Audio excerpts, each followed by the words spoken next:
Welcome to Synchronize Swatches, your twice-monthly dose of coolness. I'm your host, Chris Gregory. And I'm the other guy, Chip Johnson. Every other week, we watch an episode of the cult classic 1990s sitcom Parker Lewis Can't Lose, and then we record ourselves talking about it. It's time for Operation Record the Podcast. Are you ready? Give me something to ride on. Gentlemen, Synchronize Swatches.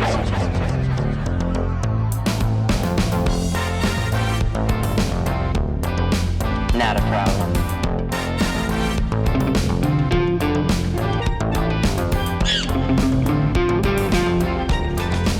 I've never liked you, Lewis. Not a problem. Eat now?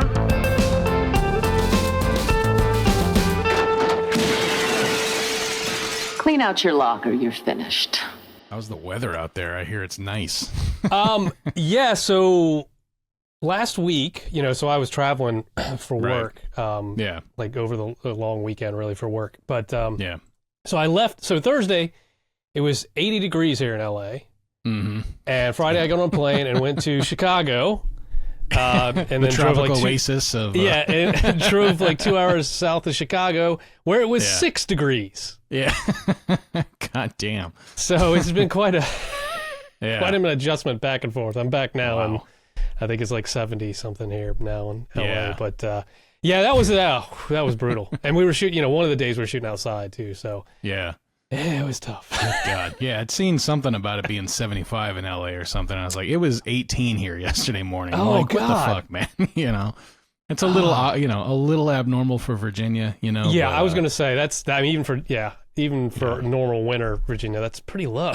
Yeah. We actually had snow last week too, which was kind of crazy. I can't remember the last time we got snow before Christmas, Yeah, I was talking to my sister about that because whenever I talked to her last, it was like, she's like, oh, I've got a snow day today. And then I think she Yeah. texted me the following Monday. She's like, oh, there's another snow day. I was like, Jesus. Yeah. Yeah. The Friday, it was like they were worried about snow, so they called it early, Right. I don't know if they got any that far north, but but then that Monday, it was definitely a winter wonderland. Yeah, I nobody only gets- remember snow like in January, February. I don't ever remember Yeah. snow before Christmas. Yeah. Yeah.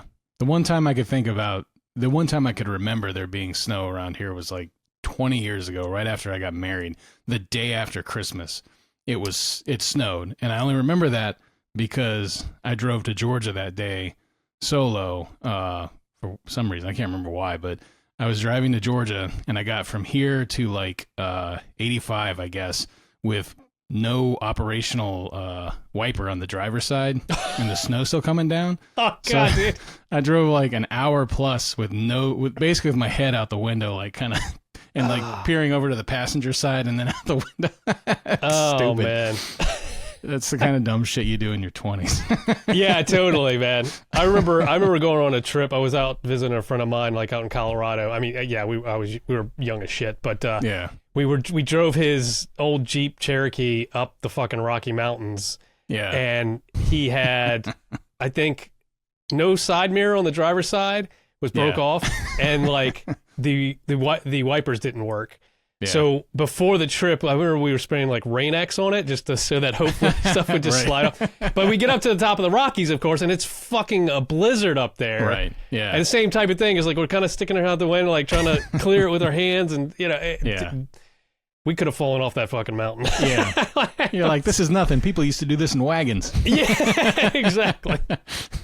They didn't have Rain-X back in those days. Yeah. Oh, the stupidity of youth. Yeah, totally. We survived, though, thank God. Yeah. Barely. Yeah.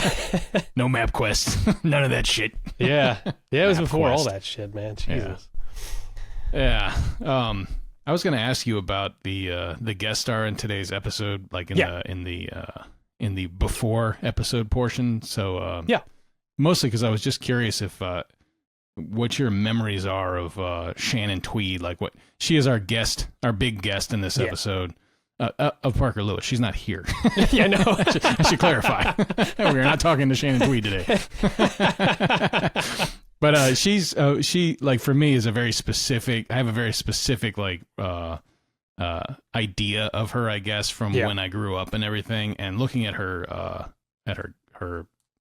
credits list, I noticed there was more than I expected there. Before I would have been aware of her anyway. But I was just curious what your What's your remembrances or memories are of Shannon Tweed? I mean, I just, I guess as a teenager, I knew of her as like one of these like, models or Playboy models. I think she did Playboy or something, right? Was it Playboy or Penthouse? But I think so. Like one of those, and then she, segued into acting and, in B films. I mean, essentially that was kind of my only real knowledge of her. And looking back at her credits now, it's like, man, she did a lot of stuff. And we'll go through her credits when we come to her, but, or I mean, I guess we could discuss them now. Well, it's interesting because there's definitely a pivot point in like the early 90s from like, I guess, soap operas and movie appearances and stuff too. The thing that I sort of remember her as was like you said, a B movie, the B movie she did. And, if you look at the list, I mean, the names of some of the movies are, exactly what I remember seeing at the video store, Yeah. I mean, you see her name at the top, and then it's like, I don't know. Let me see. Yeah, I guess what is interesting is that her earlier stuff, like early 80s, I guess right after she had kind of reached her, breakout point, she was in Falcon Crest, and then from that went to Days of Our Lives. So definitely had soap experience before. And usually I think of, and this may be stereotypical, but I think of the women who like do these pictorials and then kind of get into acting. I feel like it's usually a direct line from the pictorials to just B movies, like I feel like there's but it seems like that she took a sidestep before that. Yeah, which is that's weird. What's interesting. Yeah.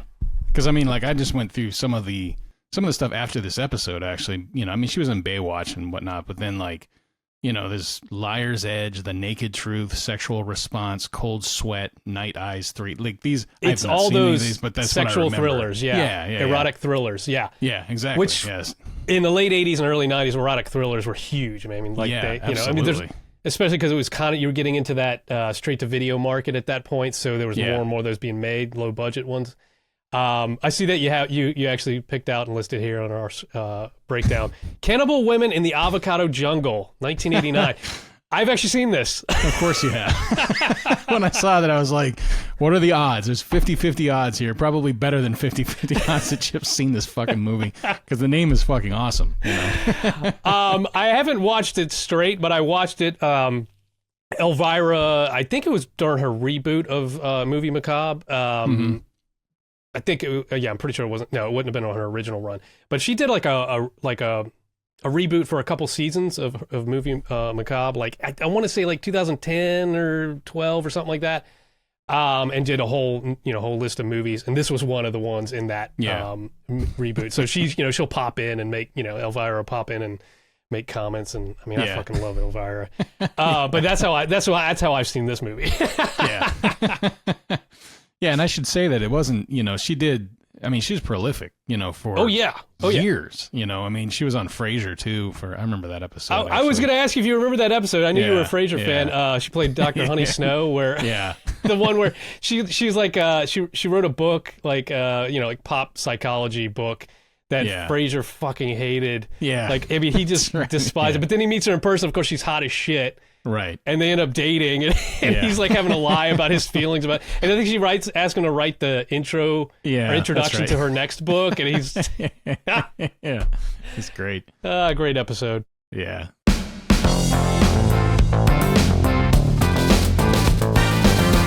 Who are we to play God with the kid's life? So we are talking about season 2, episode 5 of Parker Lewis Can't Lose. All right, let me go ahead and get those notes up, because I didn't do that already. Sorry, totally derailed us. My bad. I got my notes up, but I don't have the actual episode notes up. Sorry about that. Hold on. It's all good. Sorry. Go ahead. All right, and we're back. And we're back, everybody. Season 2, episode 5. Parker Lewis Can't Lose.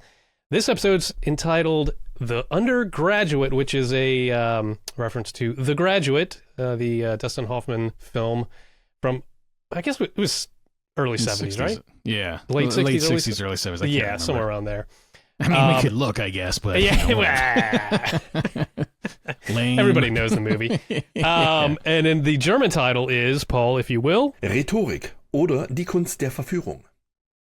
Holy shit, that's a long one. Thank God we got Paul.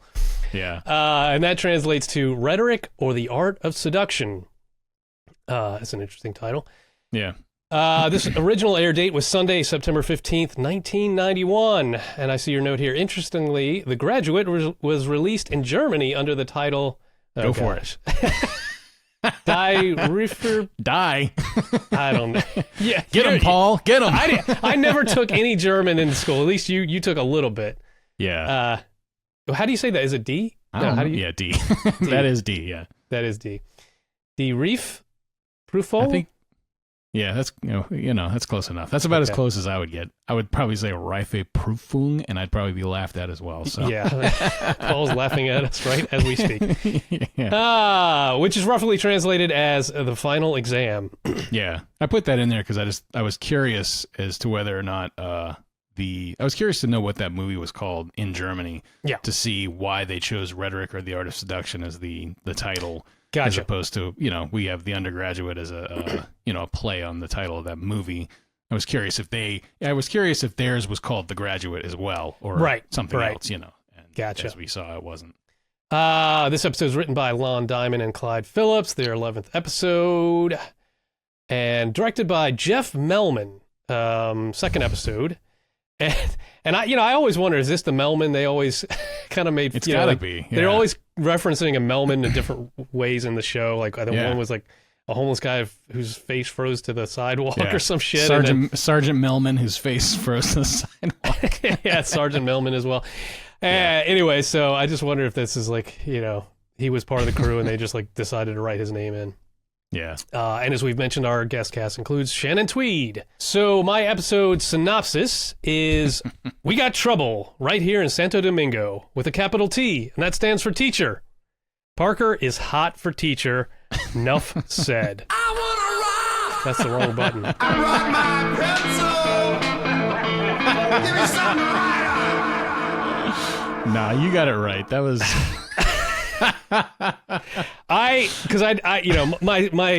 unfortunately my vision is getting so bad now, and I don't have my readers on, and the box is so close to me, I couldn't see which was number 12 and which was 13. It's all blurry, and I hit number 12 instead of number 13. God damn it! That's hilarious. You had to have a pencil. Give me something right. That's the part of the song I always remember, man. Yeah, that's ridiculous. Yeah, exactly. I brought my pencil. Give me something to write on. Yeah, what you needed there was like a little cutout of like Dee Snider's head for number 12, and then a little cutout of David Lee Roth. That's exact, because I could tell what it is at that point. Yeah.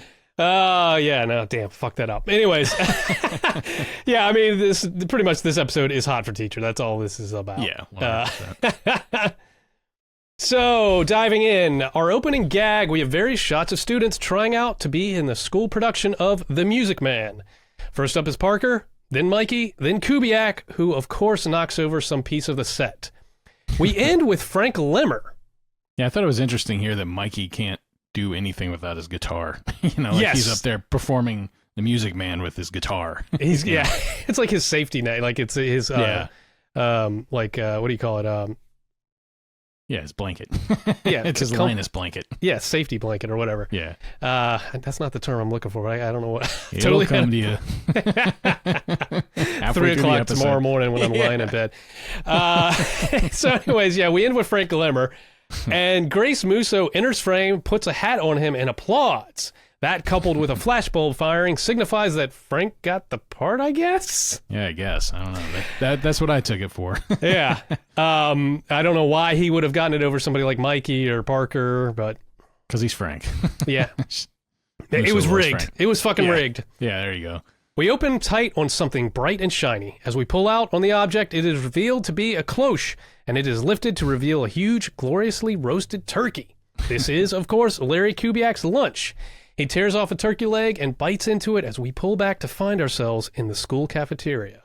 Yeah, it's great to see another glorious Kubiak lunch. It's been a while since we saw him reveal one. Yeah, it's a huge fucking turkey, too. Yeah, it is. Roasted to perfection. Parker gives us a little VO as we track past various groups of students. Santo Domingo High. On the surface, a homogeneous mixture of intermingling students. But dig a little deeper and you find a pecking order as intense as any corporate structure in America. Call it evolution, call it natural selection. Around here, it's survival of the coolest. Or cruelest. And at this point, we land on Shelley Lewis regaling her friends with a story about putting Parker's wrist in a bowl of warm water while he slept. Does that work? I don't know. I was wondering if you'd ever done that or if you ever heard of anybody who's actually done that, because I don't know anybody who has.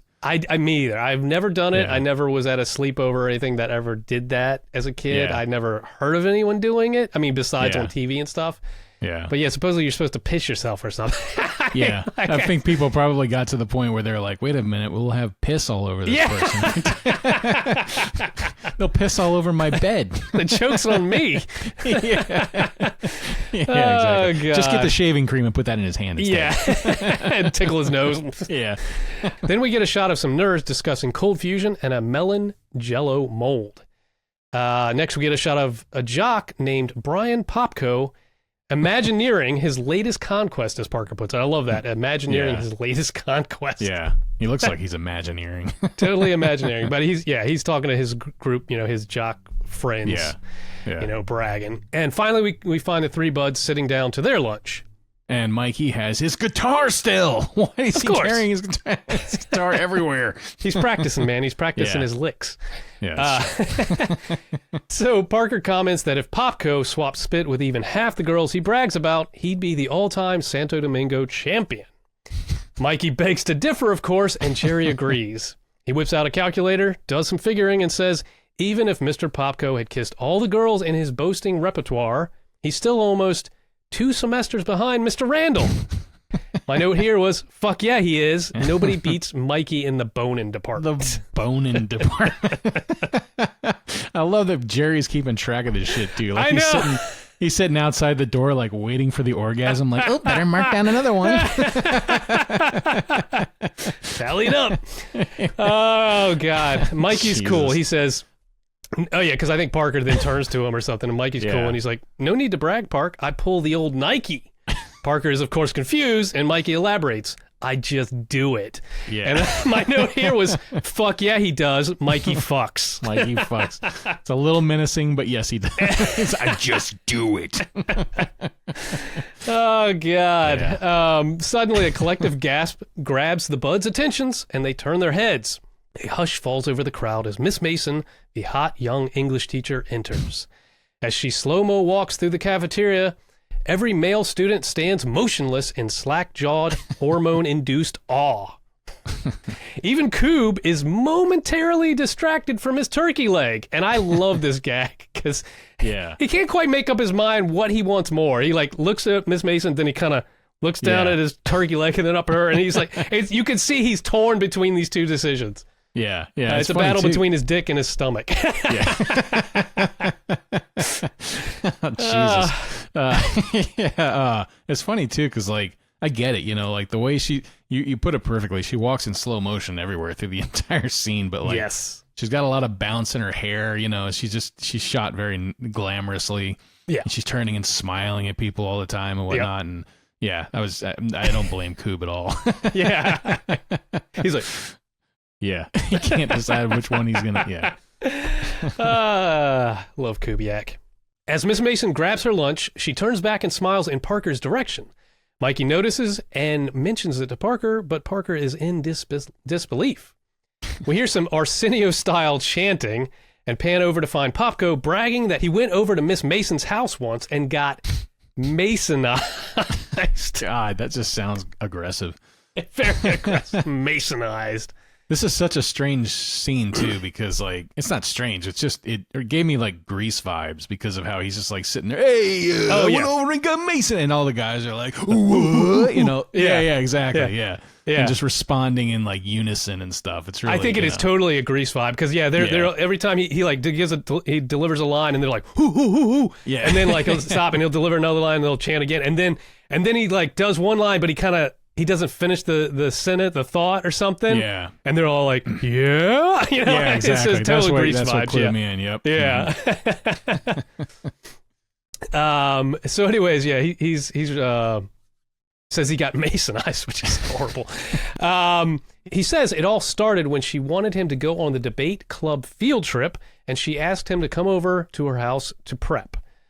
We cut back to Parker, still entranced by Miss Mason. Popco comes over and says, "Hey, Lewis, I've seen that look before. You've got Mason in your sights." God. Parker then contemplates all the things wrong with him kissing Miss Mason and then disregards them all because, hormones. Right. And fuck it. Yeah. Yeah, exactly.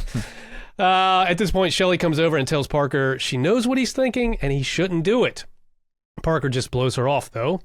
We cut to a TV screen where we see Miss Musso is giving an announcement.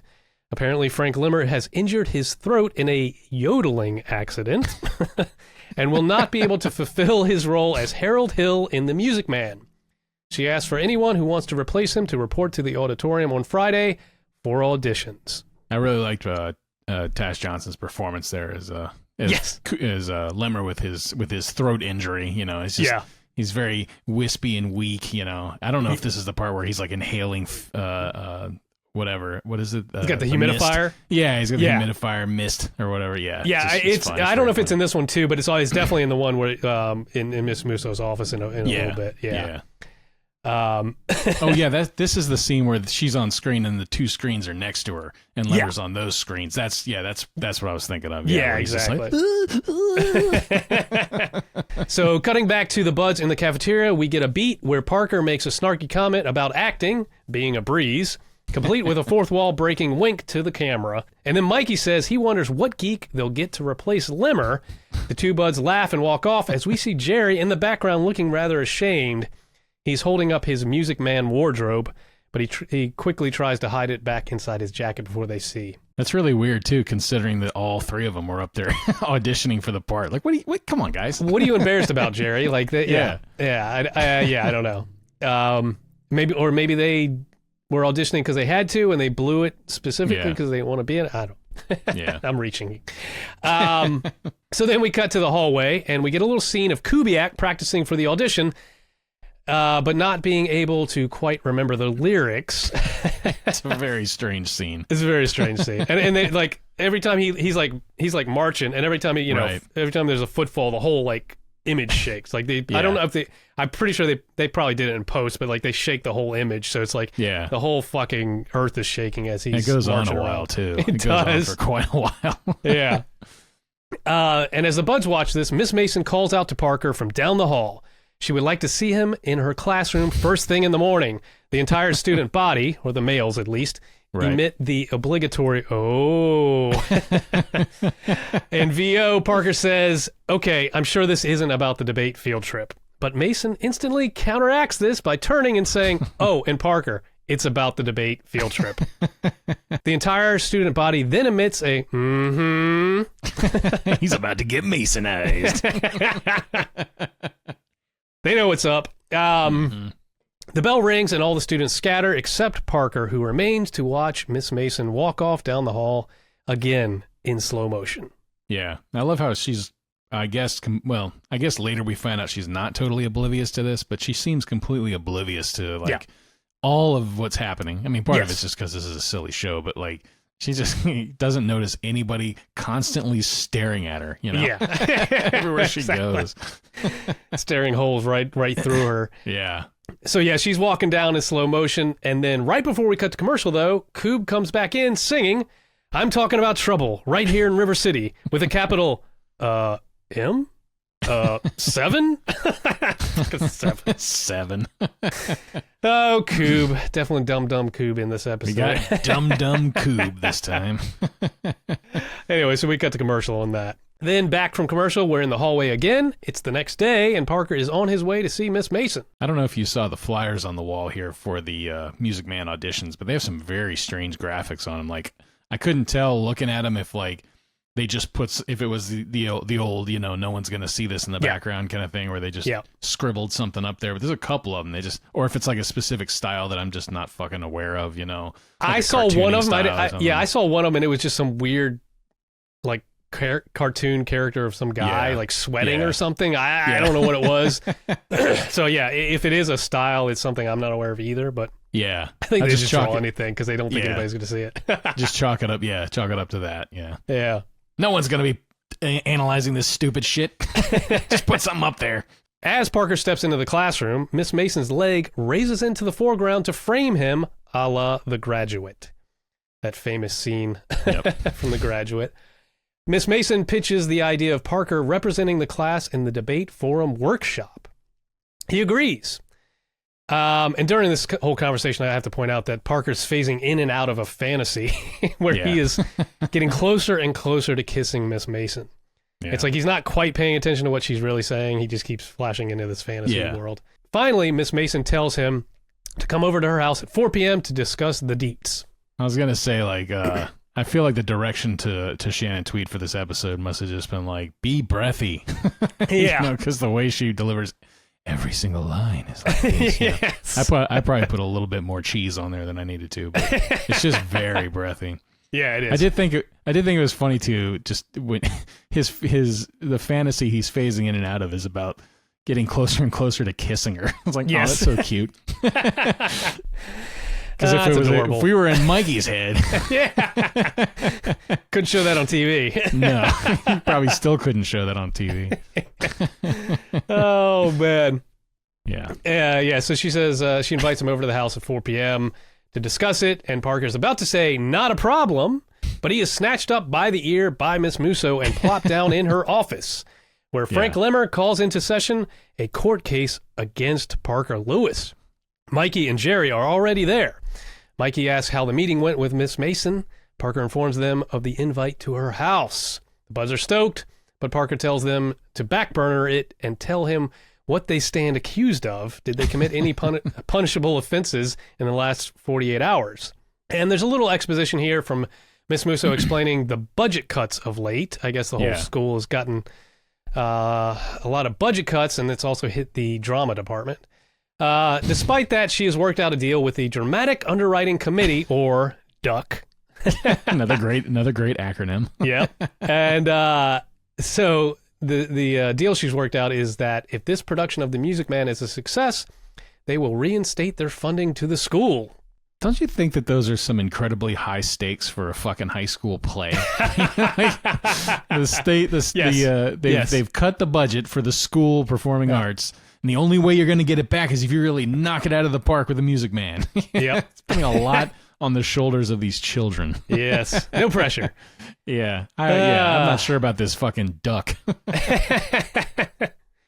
So the buds tell her they are down to help and say they'll buy some tickets. And as they feverishly discuss what types of seats they want, Miss Musso loses her temper and screams. This, of course, triggers a door glass break of sorts. Yeah. This time the glass doesn't break, but the letters explode from it. Yeah. And stick all over the wall and Frank. It's a great gag. It's a great gag because if you're following the show, you get to, it's undercutting that expectation again, right? It's like now we expect the glass to break, so now they're not going to break and they're going to do something weird and bizarre. And it's almost like the opposite of last episode's gag. Because last episode's gag, the glass shattered and the words just remain there, floating in midair, mysteriously. And this is the exact opposite. The glass is still there, but the fucking letters just explode off. Yep, and they're all over Frank's I love how they're just face, stuck to Frank's face the whole rest of the scene. Yeah. It's great. And somehow the letters multiplied because they're it's more than just Miss Musso. That's like... It's enough to spell like 10 Miss Mussos. Yeah, there's an A in there for some reason. Yeah. So Miss Musso clarifies she doesn't need to sell seats. She needs a new leading man. So she places them in charge of this task. So like during this scene, there's a point where she's got another display out on an easel, and she's showing their transgressions, I guess. Oh yeah. And my favorite one is where she points out the co-ed freshman showers. Yes. Where Parker takes an aside with Jerry, and it's because he doesn't know what that is, and Jerry refers to it as like a rogue operation. Yes. And I was thinking about it. I was like, it's a funny joke, but I was like, can you imagine the level of self-consciousness and insecurity that there would be if you had co-ed freshman showers? Like, how is that even a thing that he would try to do? Like, I know.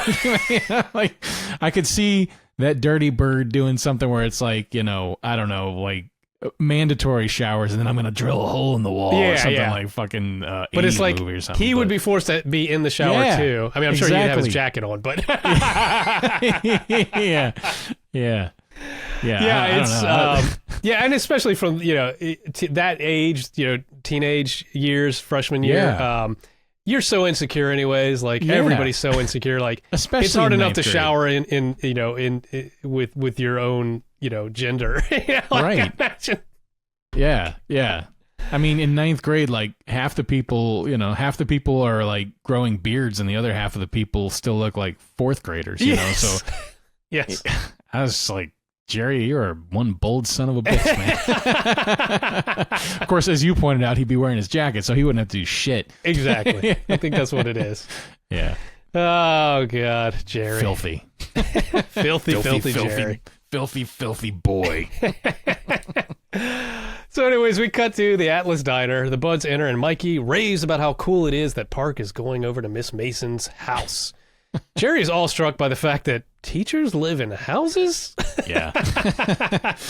This episode has a lot of like 50s and 60s vibes to it, I noticed too. Like this, cutting to the diner like this really kind of came home, Yeah, totally. So as Mikey and Jerry snag a booth, Shelley grabs Parker and tells him she needs to talk with him. Parker pats her on the head and says, "And you just did," before ditching her and joining the buds. Such a blow off. Yeah, it's great. So as Mikey and Jerry tell Parker to call them ASAP to report the news of what went down at Miss Mason's house, no matter what time of day or night, though I think Jerry says as long as it's before 9 p.m. Yeah. Yeah, exactly. Parker insists they are blowing this whole thing out of proportion. He's cool. And as he says this, though, Miss Mason delivers a drink to him and stares deeply into his eyes. Entranced, Parker rises from his seat and kisses her long and slow. As he pulls back, we see this is in fact not Miss Mason, but the waitress. And my note here is she's totally cool with it. Yeah, she definitely is. I was like, wow. Definitely 1991 here. Yeah. It She's just like, stands up. Okay. It's like just her hair. It's like, ooh, all right. Yeah. So obviously he's not cool. He's got Mason on the brain, as Popko said. Yeah. It'd be funny if he was just like, "Oh, sorry, I thought you were my teacher." Oh, excuse me, I thought you were my English teacher. Yeah. Anyway, so so from there we cut outside Miss Mason's house. Parker knocks on the door and checks his reflection as Miss Mason answers the door. She invites him in, and they sit down on the couch. She begins to give him the rundown on the debate workshop. Our subject this year is a personal essay in which you'll talk about yourself. This will help to enlighten others about their own feelings, and in turn help you learn more about yourself. I can do that. Good. Go ahead, Park. This is so 90210. Okay, Park, be cool, hang tough, talk about what you know best. Yourself. Tell me about your family. Okay, I have a mom and dad, but you know that. I got a sister, but you got her in freshman English, so you know that too.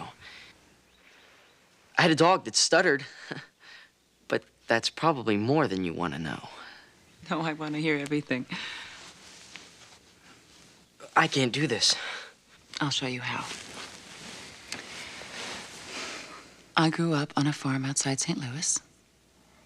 I went to a small liberal arts college in Massachusetts, where I studied literature, poetry, and Bobby Reynolds. Who? My college sweetheart, my ex-husband. A good guy. Then I moved out here, got my credentials, and met a world of wonderful kids like you. Parker gets mixed signals and decides, fuck it. I'm going to kiss her. And he does. Then he pulls back immediately, freaks out, and hightails it out of there before Miss Mason can say anything. I had a couple of notes about this scene. Yeah. Yeah. One of them that was kind of just a strange, I think it's, when he's explaining his, she gives him like an idea of what she's looking for, where he's just talking about himself, right? Yeah. And she gives her a little demonstration by telling him information about her, just like a little life story thing. Yeah.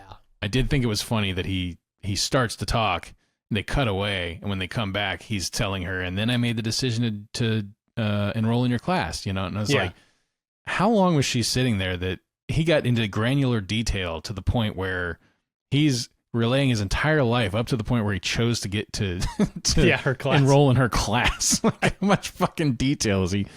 Anyway. Yeah, because we cut away to the auditions at the school, right? Which because this scene with him on the couch with her is intercut with the people auditioning for the new lead man. Yeah. The other thing I wanted to point out here about this scene, because it's it's obviously the most important scene in the episode. Yeah. And you pointed out she does sit kind of close to him at one point, but I don't think there's any point in this where she is remotely like sexualized. No. In her performance or the way that they dress her or the way she acts, or any of it. It's all in Parker's head. It totally is. Yeah. I was trying to imagine her speaking to like a 6-year-old, like reading, all the lines that she says or whatever. Like, if you imagine that she's talking to a 6-year-old, what kind of an impact does that have on your impression of her behavior towards him? Because I think she could easily be talking to a child. Yes. With the way she talks to him, Oh, totally. Kind of like re-emphasizing like this whole episode up to this point is him fantasizing about her, but like there is no return on that, and even when he leans over to kiss her or whatever, like she does not provoke that at all. She does not. She turns around, and as she's turning back around, he plants one on her, and she looks shocked, of course, Oh, yeah.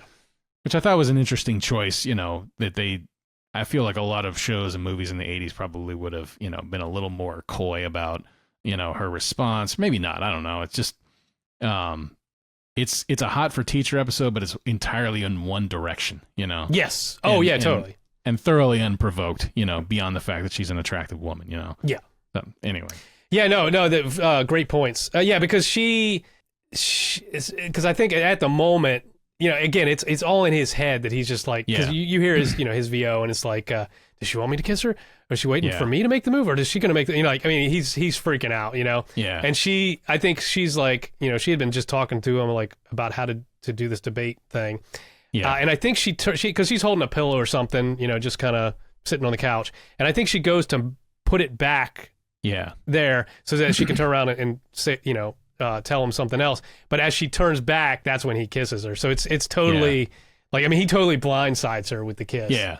It was unprovoked, completely unprovoked. Yeah, and it's funny too because like even after watching the scene, I was like, I understand like teenage confusion, but there is no fucking universe in which that is a choice I would have made in that same situation. No. Like even if I was infatuated with a teacher, there's no way I'm thinking, even with the provocation from the other classmates and all the other bullshit, there's no way I would, it's just like taking a shower with other ninth graders. Like there's no fucking way. There's no way. Yeah, there's no way. Even if that was available, I couldn't have done it. Yeah, yeah, exactly. It's like so. Same with me. Like I would not have had the fucking balls. But I think that's too. Like there's something in his VO where he's like, I don't know what I'm doing. I don't know how I'm doing it. Like like it was almost like his brain did switch to autopilot, and he didn't even know what he was fucking doing. At least he's not violent. I mean, crazy. Like, what am I doing? I don't know what I'm doing. I can't control myself. Oh my God, she's dead. She's fucking dead. I killed her. Popko, what do I do? Popko's like, chill out. I've been there. Been there. I got you. Yeah, Popko's like, don't worry. Holy shit, you fucking killed her. I'm out of here. Holy shit. Put down the knife. Oh my God. All right. Oh, we took it to a dark place.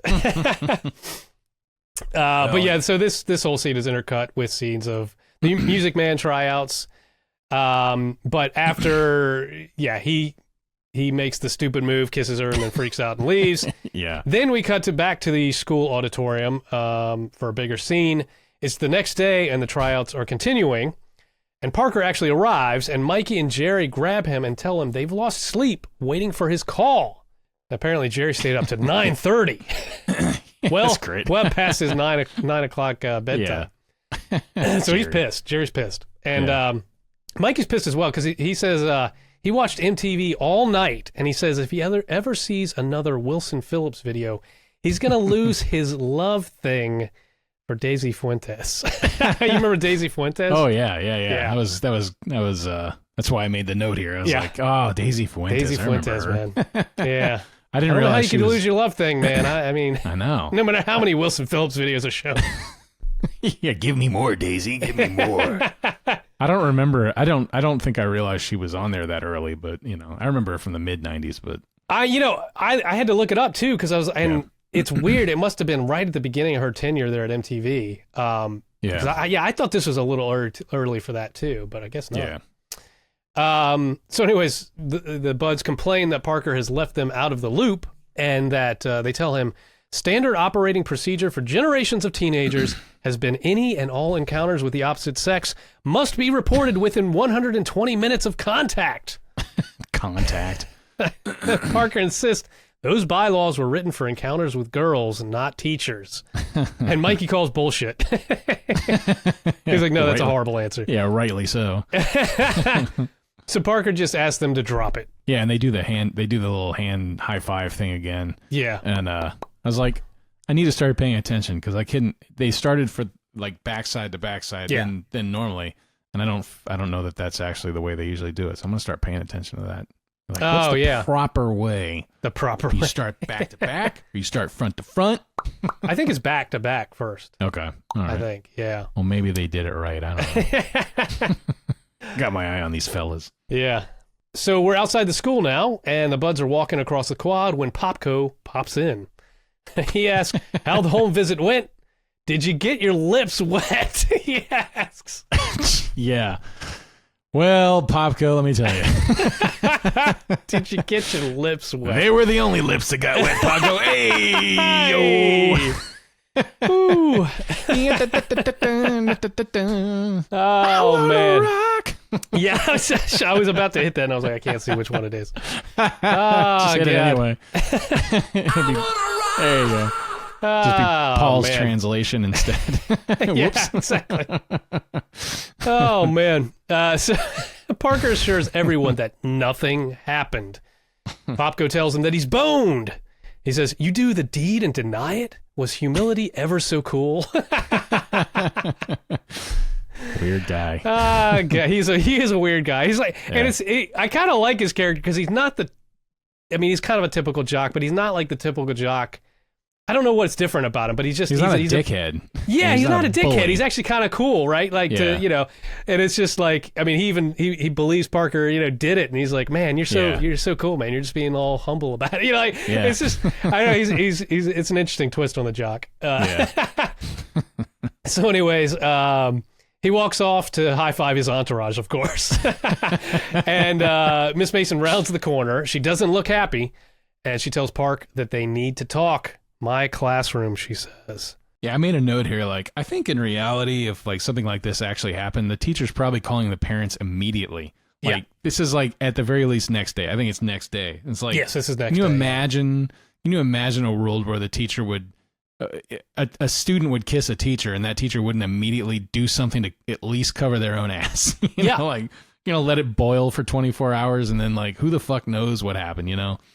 Yeah. It's just, Miss Mason, you're going to lose your job, Miss Mason. Yeah. We're looking out for you here. Full disclosure. But anyway, so at this point, we get a funny little black and white bit. It's kind of like an old school 50s movie trailer because it's like the big wipes with the titles. Yeah. We see Parker wearing stripes and chains and is guided by 2 guards and a priest to his doom. Doing the death row walk. Yeah. So finally we cut back to color and reality, so to speak. And Parker approaches Miss Mason's class, but he doesn't quite make it, and Shelley pulls him into another classroom. I think it's one of those normal gags where we're looking out of Miss Mason's room and we see Parker in her frame, but then he gets yanked out by a hand. Yeah. And then all of a sudden he's in another classroom with Shelley, which is a great little effect. Yeah, kind of like he did with her when she was walking with the Darksiders. Exactly. He yanked her into the fucking auditorium or whatever. Yeah. I love that she's stolen his door zapper here, too. Like, yes. She pulls him in there and immediately closes the door. Yeah, she hits the remote and it closes both doors of that classroom, and I think the shades and the windows go down and shit. Yeah. Yeah. But anyway, she tells Park that he fucked up. People are talking. Yeah. People are saying he's slime. Normally she wouldn't care, but it makes her look like Slime's younger sister. So she tells him to take care of business. Parker reluctantly. Why can't I say reluctantly? Come on, man, spit it out. Reluctantly Unique New York. Unique New York. Banana pajamas, banana pajamas, banana pajamas. Parker reluctantly agrees. We pan over to the window and into White. Yeah, I like, it's funny, she makes I think he puts his hand on her shoulder or something, and when she leaves the room, she says something about needing to burn the blouse. It's a pretty funny fucking line. But I thought it was funny, too, that, like, she tells him to take care of business, and he kind of says it's his business, it's nobody else's business, and all this other shit, and, like, I was like, it's the business of every adult in Parker's life. What are you fucking talking about, man? True. I mean, it's Miss Musso's business. It's his parents' business. It's Miss Mason's business. Yeah. You know, like, there's a lot more going on here, guys. Yeah, no, for sure. We pan over to the window and into White, and then pulling back from the White, we find ourselves in the diner, which is a little weird, but I'll get into it in a minute. Parker sits alone in a booth, and Miss Mason, I'm about to say Miss Musso, Miss Mason enters the diner and approaches him. She tells him that she got his note. And I said, wait a minute, so he said he was going to take care of business, but he didn't end up going to the classroom, and he had her meet him at the diner instead? Yeah. Why? Because they're still going to talk. Like, it's a really weird transition. Yeah, it's basically the exact same note I put down. It's just like, wasn't he supposed to go to her class, and now they're in the middle of the school day, they're meeting at another location off campus. You know, like, this is just making it worse. I know.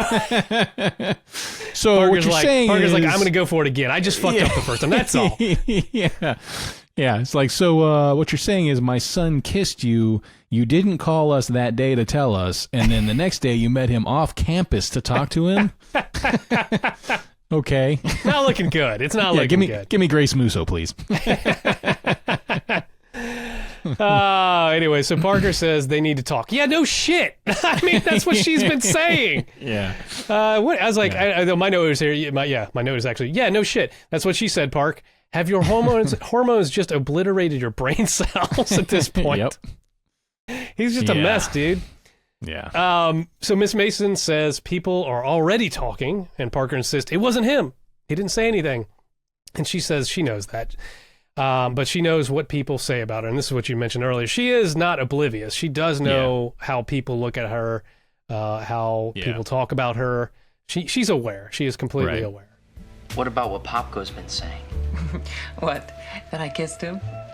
You know, he's been saying that all year. Do you think I kissed him? No.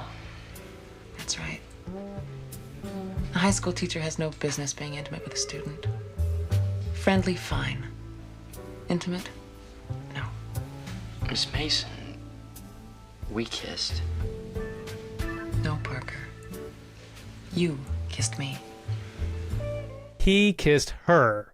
Yeah. Big difference. This whole conversation is very cringe to listen to because it's very uncomfortable, but I did appreciate the fact that she basically just like cuts through the bullshit right there. Yeah, you totally. know, he's like, we kissed. She's like, no, you kissed me. Yeah, exactly. Big fucking difference. So. Big difference. Yeah. So Parker realizes he misread the situation, and the situation is resolved, I guess, because Miss Mason tells him she'll see him at the debate workshop and leaves. I mean, there's a little more dialogue, but nothing that like really seals it up. Other than that, she's like, no, nothing happened, right. You know, and that's it. Yeah, and he drops a little joke in here, which I thought was very poorly timed. Yes, something about whether or not he's actually going to show up or something. I don't know. And it's like, dude, come on, man. What are you doing? Yeah, take your fucking win and leave. Exactly. You know? So, anyways, after she leaves, we cut to the auditorium where Jerry is auditioning for the part in The Music Man. Yeah, and he clearly deserves it. I mean, no offense, Coob, but Jerry's fucking killing it. Jerry's killing it, and so we cut to credits, of course, from there, and we pull back from our credits for our in gag of sorts, and it's essentially Jerry on stage, but in full gear, full wardrobe. Yeah, and he takes center stage as the lead of The Music Man on opening night, and as he ends the musical number, he is spotlit, and the sound of uproarious applause can be heard. Yeah, I guess I just made a note here that I guess they got their funding back. I guess so. Jerry saved the day. Yeah. It's cool though because like the pre-credit gag, is the rehearsal, and you actually hear the musical number going on and Jerry singing, and that carries under that first credit of Clyde Phillips, and then when we cut back, the music it's seamless, it's all synced, so that but when we come back out, where it's opening night, not the audition, so nice little gag there. Yeah. So we'll see going forward whether or not Jerry is given any credit whatsoever for saving the school's arts program. Yes. Do you remember like I feel like there was like nothing but nods to The Graduate in the 90s, like constant references. Oh, yeah. Not constant, but lots of references to The Graduate. I remember seeing it on The Simpsons specifically, but just, any number of references to that. Oh, I'm sure tons. it's just the seduction scene or whatever. Yeah. But then the other famous scene, right, is the one where he runs into the church, right, isn't it? And Yeah. there's like the big glass above, like second level, and he's like banging on the glass. That's Yeah. The Graduate too, right? Yeah. I can't ever see that without thinking of Abe Simpson doing that and then breaking the glass and falling through. It's so dumb. Oh, Simpsons. Yeah. God, I love it. We should do that show. God. There's we only have to limit ourselves to like the 750. first 10 seasons or Yeah. something. Yeah. Oh my God. Can you imagine doing the next 25 seasons of slop God. with the occasional good one? Yeah. Oh, Anyway. man. Good Yeah. Lord.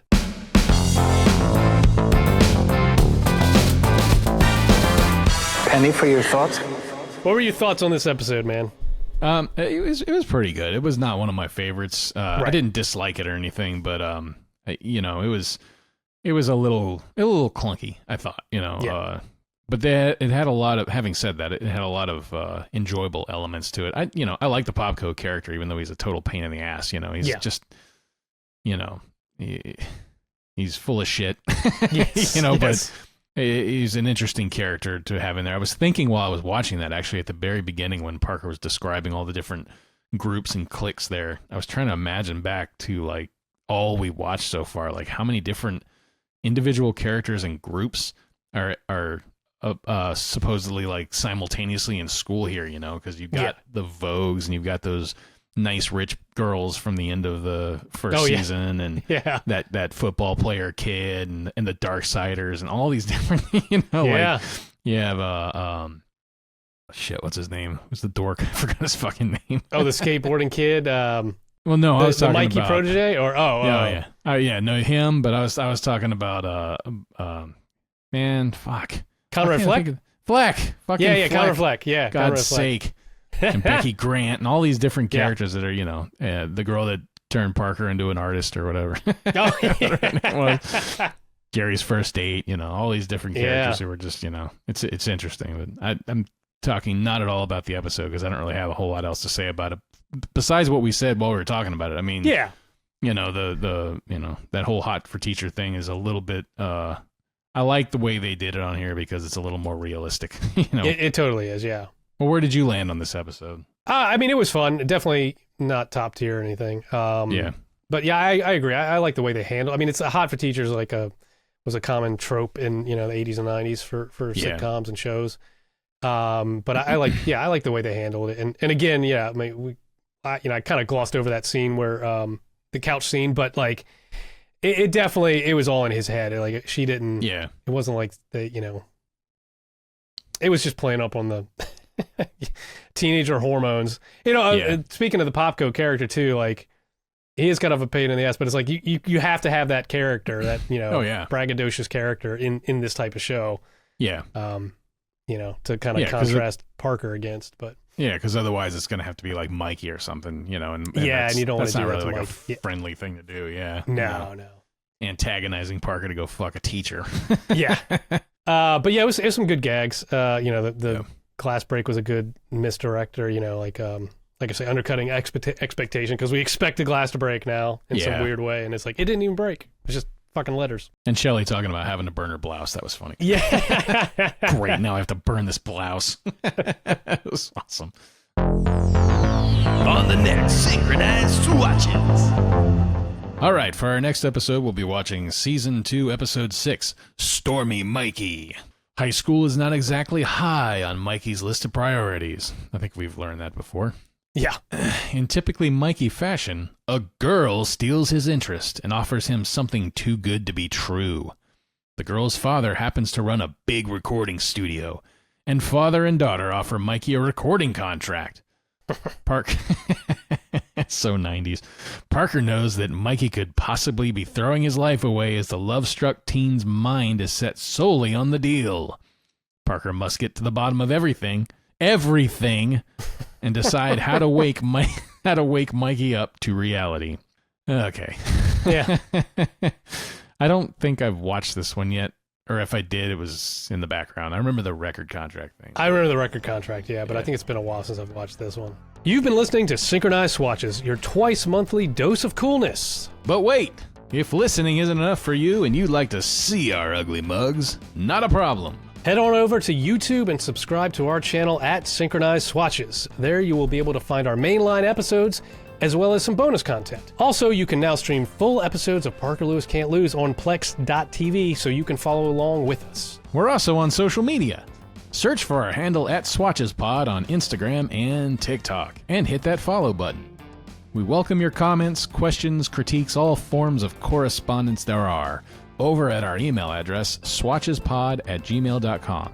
That's SWATCHESPOD@gmail.com. While you're at it, why not cruise over to your favorite podcast app of choice and leave us a 5-star rating and possibly a positive review? Yes. It really makes a difference in getting the word out there about what we're doing here. I mean, can you imagine putting a 5-star rating and then leaving a negative review? 5 stars, fuck these assholes. Jerks. Our theme music was written and produced by My Sinister Hand. The show is recorded on the west and east coast of the United States. It is written by the host with post-production by Chip Johnson. Chris Gregory manages our social media empire. And what an empire it is. Empire. Special thanks to Paul Coates for all his German title insights, and Allison Doster for our new custom logo design. You can see more of her work at Instagram, where she uses the handle Bunny Soul Art. That's BUNISOULART.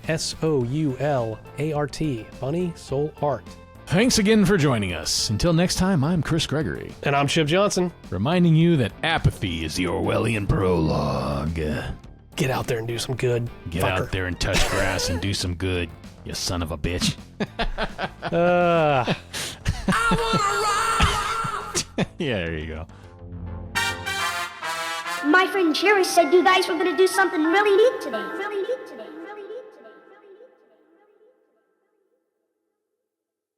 Mikey fucks.